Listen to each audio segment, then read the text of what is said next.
Welcome everyone to Dugout Debates Episode 4, Wildcard, ALDS, and NLDS Breakdown.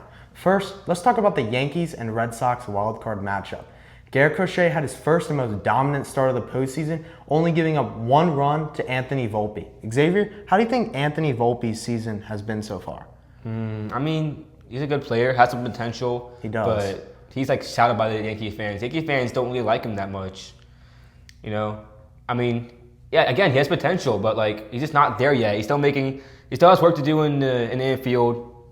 But, you know, good hitter. He has Good potential. hitter, yes. Saw in this series. Garrett Crochet went 7 2/3 innings, striking out 11 and retiring 17 batters in a row. Xavier, do you think like Garrett Crochet retiring 17 batters is like crazy for his first postseason start? First postseason start, definitely. And at an away game too. At an away game, Yeah. at Yankee Stadium. At Yankee Stadium in the Yes. postseason. That's Like, insane. It's crazy, man. Like, the turning point of this game, though, was when Luke Weaver gave up a walk and a double, I think, to Nick Eaton. And then Masataka Yoshida comes in, gets a single, 2 RBIs, and then the Red Sox end up winning Game 1. However, though, they were just scared in the ninth inning. Aroldis Chapman loaded up the bases of no outs, but miraculously, he got 3 straight outs, not giving up a single run to lead that to that win. Yeah, great. Game 2 saw Brian Bayo struggle for the Red Sox, only going 2 1/3 innings. Xavier, like, do you think he could have gone more?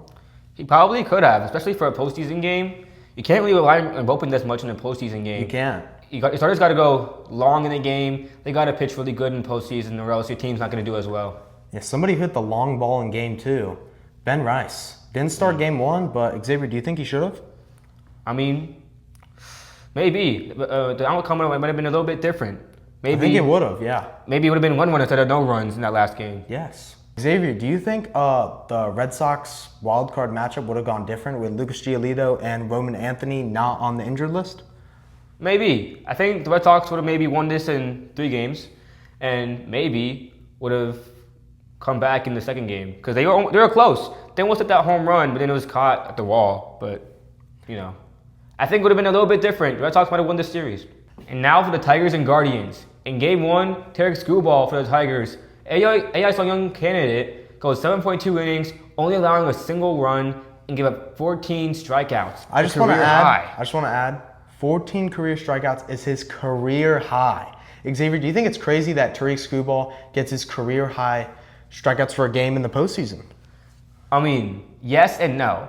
Yes, because it's a postseason game, it's an away game, but the postseason is when most players show that the pressure is, you know, working for them, you know? Yeah. Because I know for me, that and then pressure stacked against me, I perform better. So, yeah, I think that's just what it is. When you're under pressure, sometimes you perform better. I think that's what happened to Tarek Skubal. Yeah. Gavin Williams also did a pretty good job for the Guardians in Game 1. He went 6 innings, only giving up 2 runs, which were unearned. Game 2, Guardians bats came alive with a 6-1 win over the Tigers.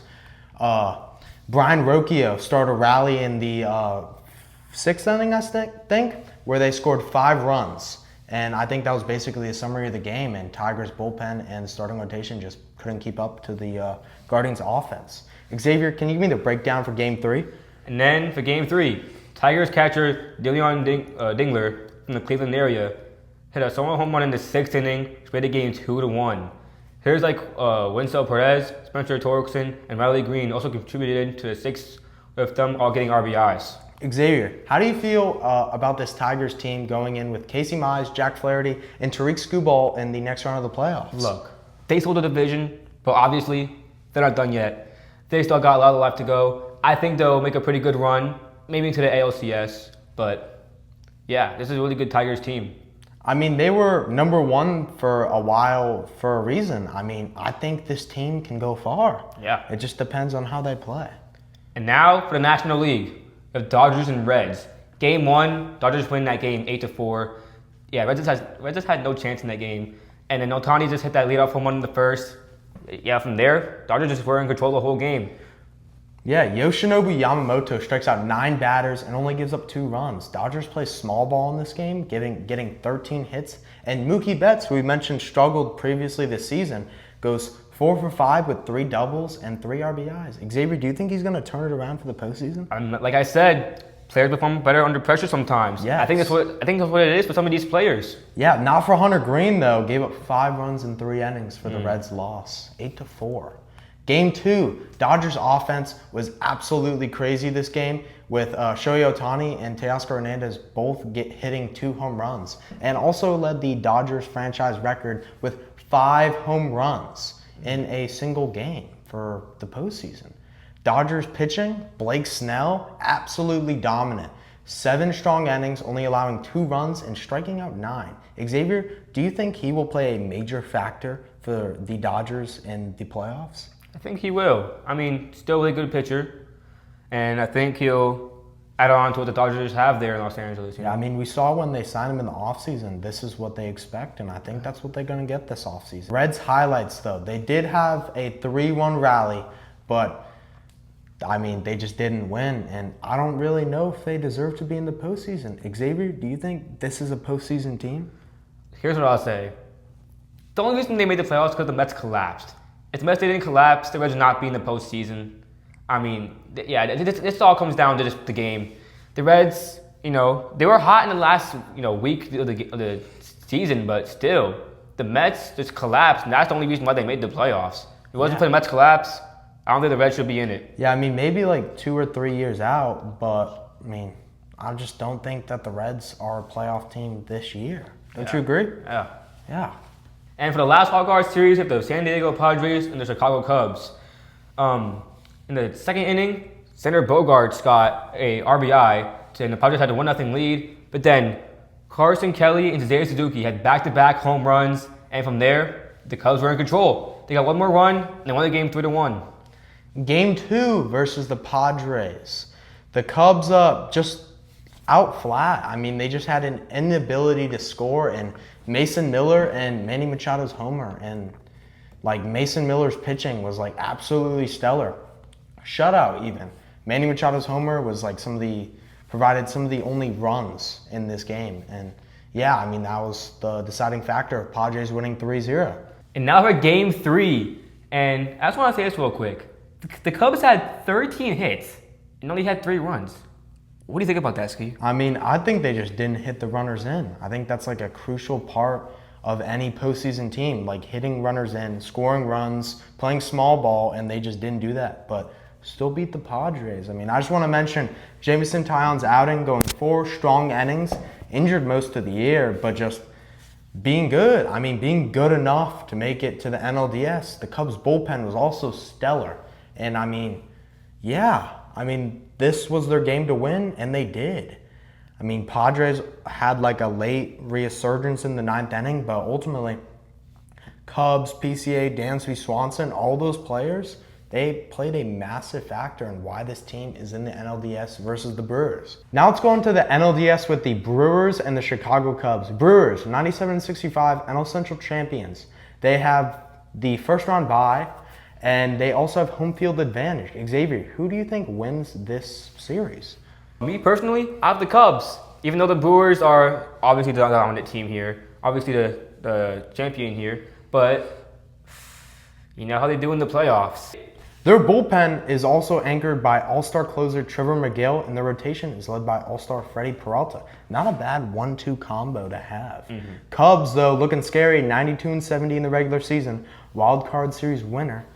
Beat the Padres, a very scary team. They made a lot of moves at the trade deadline, but they ultimately beat them. Hitting over 200 home runs in the regular season, and with their new manager, Craig Counsell, look to go all the way this year. Xavier, do you think Matthew Boyd and their starting rotation will be enough to overpower the Brewers? I mean, we saw them in the Padres series. They were really good in the Padres series. I think they'll transfer over to the Brewers. We saw the Brewers series against the Reds in the last series of the year. Even though it wasn't important, it still shows them how the Brewers are doing right now. Yeah, I mean, it could go either way, but I think I got the Brewers winning this one. And now last NLDS matchup, the Phillies and the Dodgers.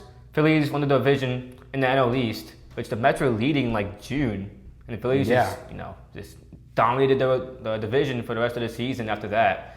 And this team, led by Bryce Harper and Kyle Schwarber, whose playoff performance is historically exceptional. I mean, Exceptional. really good playoff Really hitters. good. Also, Yeah. really good starting rotation as well. Yeah. They don't have Zach Wheeler, but they still got Ranger Suarez and Christopher Sanchez. Way better than a lot of teams in the MLB. Dodgers, 93-69. Wildcard series winner, I mean, I don't know if they should have made the wild card, but they did, and they absolutely steamrolled through the Reds. Shohei Ohtani, Freddie Freeman, Mookie Betts. I mean, Tyler Glasnow and like Blake Snell. That's a really good amount of players right there. Xavier, who do you think walks away with the series? I think the Dodgers. I think the Phillies will collapse again. We saw last year the Phillies pitching just absolutely got slammed by the Mets. If the pitching stays slammed by the Mets, imagine what the Dodgers are going to do. Yeah, I mean, I got the Dodgers winning this one. I mean, I think they may go back to the World Series. They just got such a good team right now. Yeah. And with Roki Sasaki being the new closer, said by Dave Roberts, apparently, I mean, I think they're just a good team, and I think they can make a crazy push. All right, and now to the ALDS breakdown. First, let's go to the Toronto Blue Jays and New York Yankees. Blue Jays finished the season as the #1 seed in the American League, winning the AL East title, by the way. Yankees finished number 4 and, defeated my Boston Red Sox. Both teams finished with an identical record of 94-68. Xavier, who do you think the better team is? The Blue Jays. I Definitely mean, the Blue yeah. Jays. Yankees, good postseason team. One of the best teams in the entire sport, in the entire sport's history. But, Blue Jays, the better team this year, to win the division. I think the Blue Jays got it. Yeah, Blue Jays got home field advantage. That should help, as we saw from the Wildcard series with all these teams with home field advantage normally doing better. I mean, Toronto's Game 1 starter, Kevin Gausman. Xavier, how do you feel about Kevin Gausman being their Game 1 starter? I think Gausman will come through for the Blue Jays. And, I think it'll be a good series overall. But obviously, I have the Blue Jays winning over the Yankees. Yeah, same here. I mean, Blue Jays bullpen, Blue Jays starting rotation, very strong. I mean, I believe in them. Yeah. Yankees starting pitchers, I mean, Max Fried, Carlos Rodon, Cam Schlittler. I mean, that's not a bad rotation, but I think the Yankees are going to lose, but I think the Blue Jays are going to come out on top. And now for the Mariners and the Tigers. Mariners are a 2 seed in this postseason. Tigers are the 6 seed, but you can't doubt the Tigers. Even though they choked the division, they still beat the division champs 2-1 in the wild card. And, Mariners. Can't count out the Tigers, am I right? You can't. You cannot. Mariners won the regular season series against the Tigers 4-2, so, I mean, they could beat them. Mariners catcher Kyle Raleigh, 60 homers. Remember we talked about him? Yeah. Crazy season. Tigers presumed Game 2 starter, Tariq Skubal, frontrunner for the AL Cy Young Award. Xavier, Tariq Skubal or Garrett Crochet? Who do we still have? Oh, Skubal. At this point, Skubal. Yeah, I mean, I had Garrett Crochet, but now he's out, and I think Tariq has it in the bag. Mariners do also have home field advantage, which we've seen may help. And with Brian Wu injured, I mean, that could help. That could help the Tigers because Brian Wu's their ace, and now he's injured. But George Kirby, Logan Gilbert, and Luis Castillo is still not a bad 1, 2, 3. Xavier, who do you think wins this series? I mean, the Tigers are still a good team. You can't count them out, but I got the Mariners. I think Kyle Raleigh is going to go insane this postseason. I think the Luis Castillo will go, pull it off for the Mariners. And, I think the Mariners got it. I think the Mariners will move on to the ALCS and possibly go to the first World Series they've ever been to. Do you know the Mariners have never been to a World Series ever? I do not. I thought they've been. But never been. I mean, maybe this is their year. Maybe it is. I really hope so. All right. Thank you, everyone, for tuning in to Dugout Debates number 4. We'll see you guys next time.